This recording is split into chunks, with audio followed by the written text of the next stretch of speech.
wakyaliwo some space for day 2. Day 3 emitwalo 2.5 n'ensana. Day 2 yanneeraliza because we made a decision 3 days ago. Omuntu omu yankubira n'ambalira ani akukyamudde ekirungi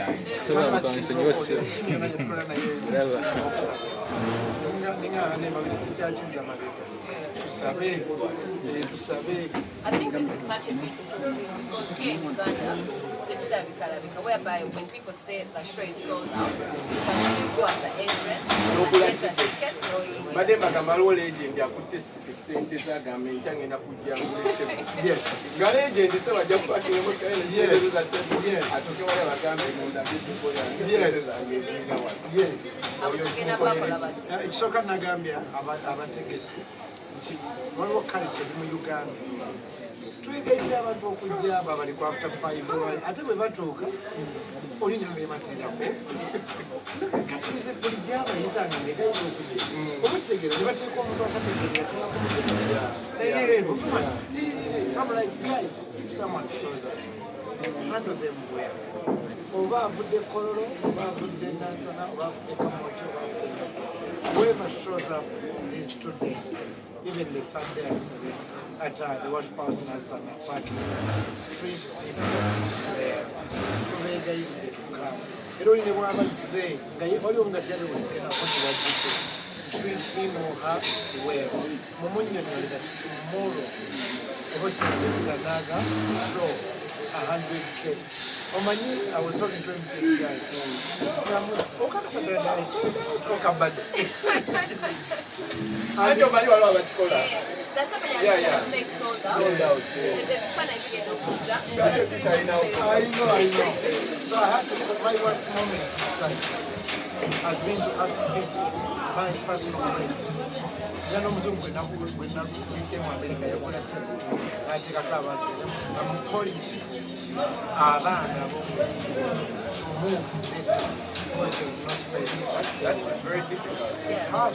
I have a friend in Entebbe. I have to drive you there. I think it's important. Yeah.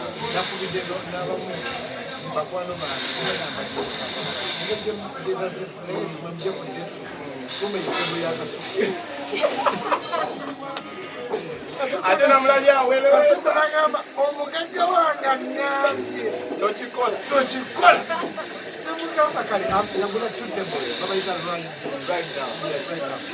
Very humble guy.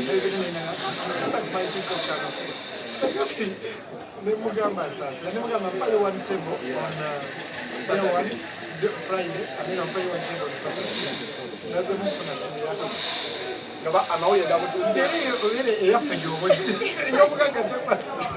So praise God for the favor. I have seen the love. I've seen celebrities posting.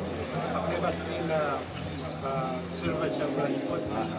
I've not seen Shiva Spice Then abotodde, Navio.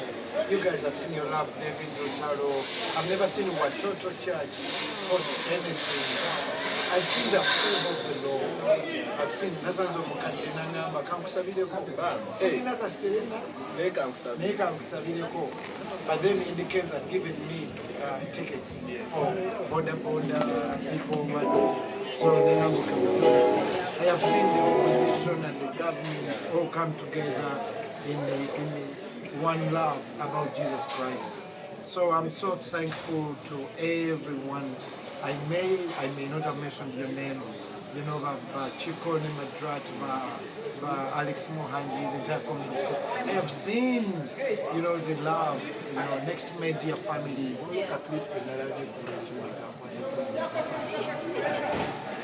Robert Kanja Jr., when he walked into church at the worship house as I was so come put him up.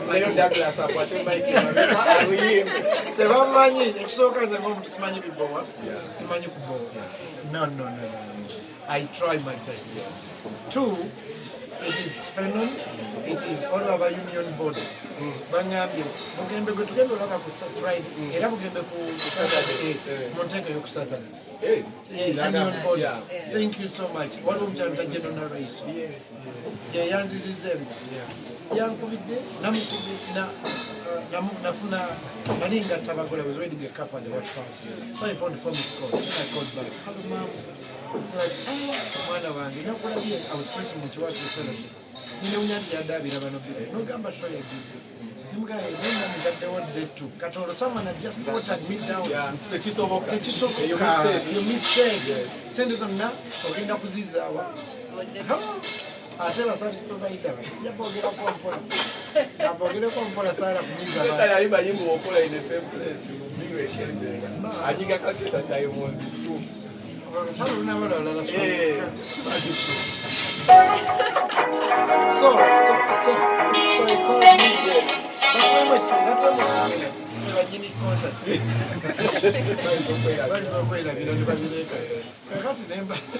Day 2, General Race, I went to the office. I'll buy 5 tables to help you with that. Then in the yoke, where was the magazine and so when you go past our I'll buy a jail. They are paid as a COVID generation, I'm paid as a 5 minutes. Wow. And I'm not going to number when they said, I've seen him. Now, pass up Jim, I want to Nenda kwa Syria. Haja kugenda mangenza. Let me wait to eat this money. That's the money we use to start to go and to start the very first month payment. When Mr. Kalisa helped us for COVID, ngatusasula in installments. Kakati nangamba ucho nengeri Josephine, I'll buy 10 tables. So that's she really. So we never member of worship house, Matevali online. Yes. All of Charlie Yampa three tables. I get Namia. Ajisa Yatola. Nedana Navataza. Right now to Rivadazao. Then UCC, Uganda Communication. Wow. They bought 2 tables, day 2, Saturday. Amazing. Ina room chala badata muzama barua. Nagamba yagende chigawe. Muligenda tute ebaluwa yesabawo. Sirabanga ko muntu agamba nagamba naye mugembe Katonda alayika ntakawe. It touched my heart. I saw a comment on social media. Someone said, I'm Kenyan. Who is this guy?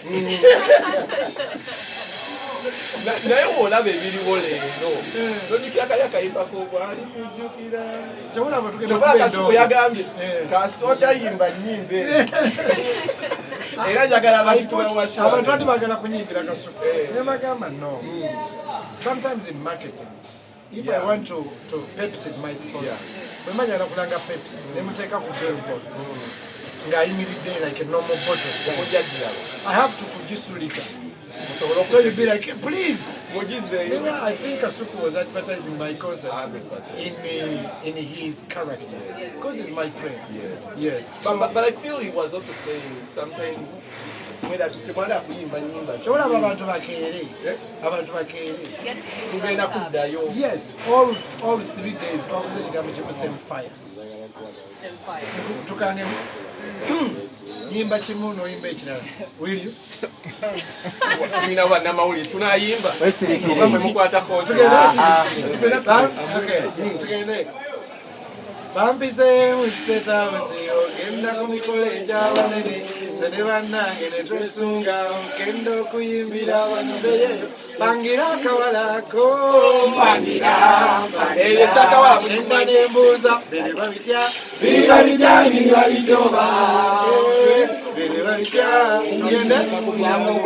tugende anya yinzo tula wasula mukama otyo ni mwana wa somero yanje wa mami Emugamba girubuto nabe yakendo kuyike dongo wakute dongo tugende bangira kawalako bangira tugende kandi nkwagala Payo mutwalo. Together, Basso. Look at me now. Look at me. Let's go. Lengere mbata, lengere mputa, lengere swe. Together, Basso. Together, Basso. Yala yala yo yampanilira kama myageze. Bamwita Yesu. Yala yo. Chola bamusho njagalanga. No one should stand. Ojja kongo lirubuto.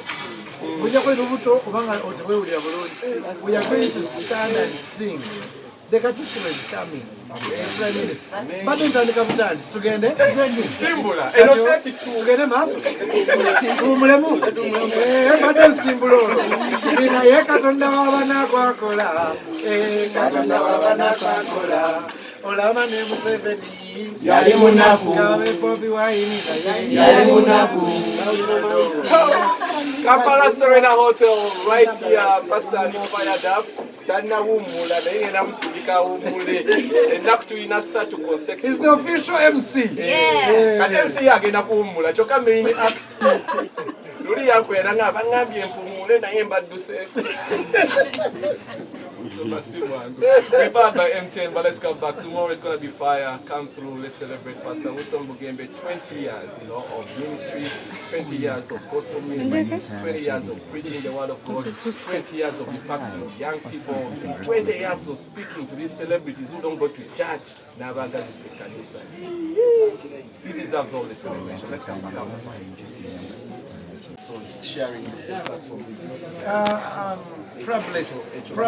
Probably younger generation in Basel. It's 20 years. How much they get? Because Nagambi is Okuako Trina Habit. Trina younger generation. No, because they have a show here at Serena coming up. And in Urugo, Trina Habit, Brandy Vega, and the Apostle Jonah Baba. Those ones may be in there. So literally you may see just the three artists. And after that, because by 7-ish, I'll be on stage. Because I'm also 10 years in this one. Oh. Malenta andike kubaka titwakomyewa.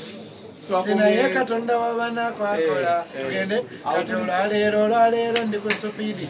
Amafuta gendimuwaga intercept tugende nina Rose. Ogenda kuba bulungi. Hallelujah ogenda. Eyo nayo natuveeyo. Kati tutandike. So when you talk about that, Nina Rose, DJ Jasmine, are they all going to be on stage?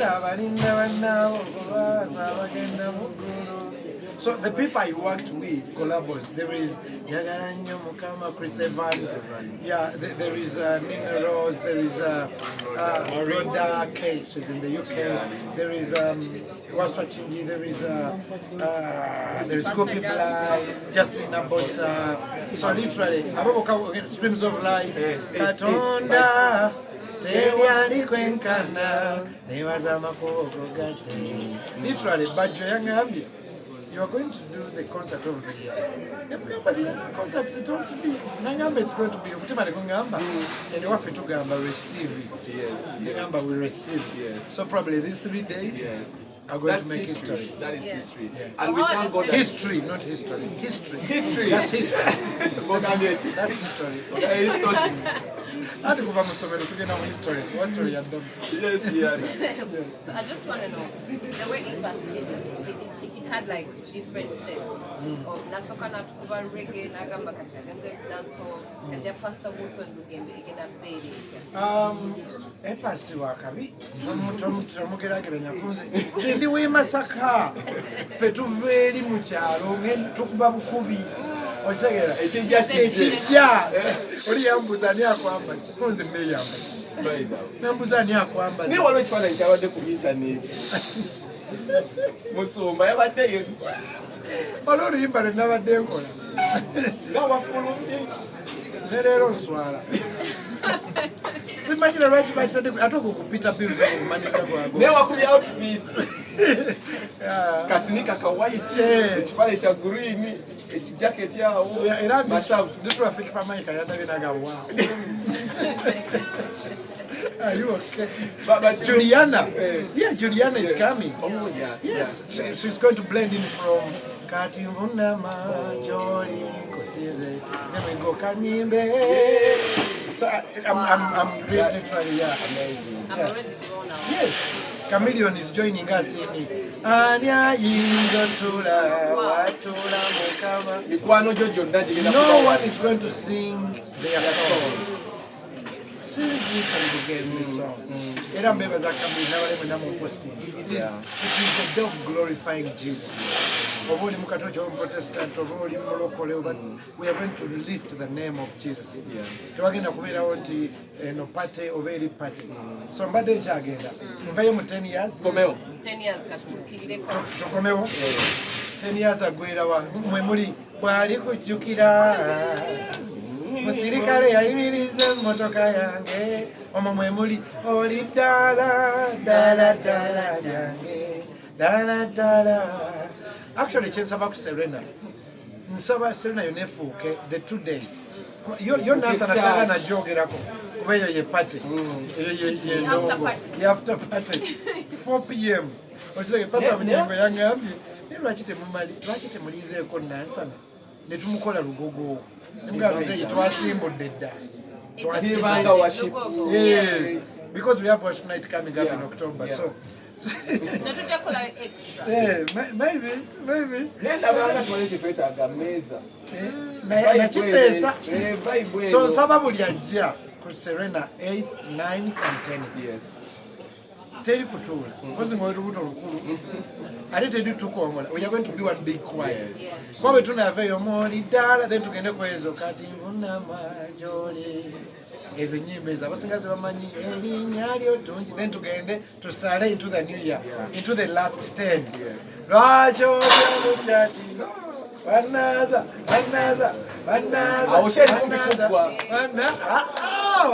tugende nsimbudde busimbuzi tugende banaaza then tugende ayi katonda wange I need a miracle. Kolera ataka kaimba buli anakayimba will get a miracle. Number 3 tugende. Look at me. Uyo ayita mu kibiina. Oh my God, my N'omukono son. gwe Let me tell you something about okuwunya. that song. My baby boy is called Darrell. Whenever they're playing with him, he loves that song. Naye aluyimba amanyi awe baby sit. Kati ye wali wayimba uyo ayita mu kibiina. Kati because of his broken Luganda. Uyo ayita mu kibiina. Kati amugambe ekigambo ekyo ky'oyimba. Kitereeze. But he told me by the way since love. That number was thinking of pastor before you can see. Oh, how old is he? It's about like 7 years. Please put him on. I'm gonna put him. That's why I'm thanking God. From the elderly to the youngest. The other day I went to, unfortunately someone had died. They don't have a corner where they have personal relationship with God. Young people are cool, they are nice, I see my own kids, I have adopted kids. When they leave the house, they're like, wow, she's got it fixed. Now, all those young men and women you see love God. And they have a personal relationship. That's how I deal with celebrities. There is on stage and off stage. When a boy says it's over, when you go through a heartbreak, that's when you be like, where is God? That's why Papa Mr. Chisemapula told me, by the way, he's coming. Papa is coming for the show. Young Abby Papa. Young Abba, he may not remember. Basooka ne bagamba oyo biisa ki ayimba ki ffe twagala gundi then banoonya omulimu ne gumubula n'awulira akayimba kagakyalimba gaga naye bamiisa kibayimba mubuzibu abajjukira In your journey of 20 years, like what have been some of your biggest highlights, things that have happened in your music journey and you're like, wow? Literally sitting on a plane with doctors, engineers and lawyers, and you land and you are all picked from the airport and you're not going to operate anyone. You're just going to get a microphone and read the Bible or pray. Also, put on pressure. 2, people that say I was suicidal. There was a lady called Sylvia Namisi, she's in Canada. She said they played Oh yeah, they were taking her to some place that she said, never. When you play that song, I get here. I've had people in the ICU say, don't switch off that song. Oh, yeah. I know people that keep those songs in repeat. Nakola mukama yampulira tontanga sina somoka tontanga sina. I have people that say that song raised me from the dead. So I have people that say I mimed your songs in school and I got a scholarship. I have people that say I gave my life to Jesus Christ because of you. The other day I met a guy who is a Catholic. He says, I'm a staunch Catholic. I need a ticket. And he paid 7 tickets for day 2. And he said, I've never missed your show. And then he said, I'm not going to details. I have a guy, a timeless bar, Nansa. Buli kimu kyali kyambi nenzijako kukyakyawo ne munsabira era alina obujulizi yaguze tiketi 7. I know, because God is a fisherman. Fish is sensitive. Nina kaimba kengendo fulime nakwedewa ati kalimu abo bonna abayayi b'e Kampala kaliko ekigambo nti Yesu si wammwe mwekka n'ab'ebbaala nabo waabwe bakayita Deputy Jesus. Yakawe. It's coming soon. I think after the Friday night you'll hear it.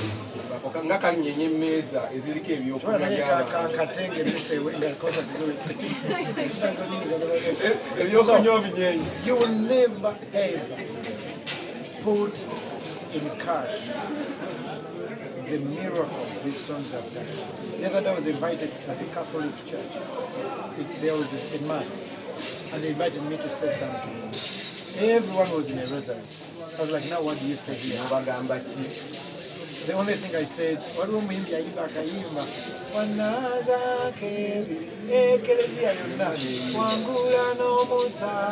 In their nice organ. That is, the other day I met the Bishop of Uganda, and he treated me as a son. And he's like, this is my best song. Literally, we've written songs from the prison to the palace. I was the other day, one day, I was singing,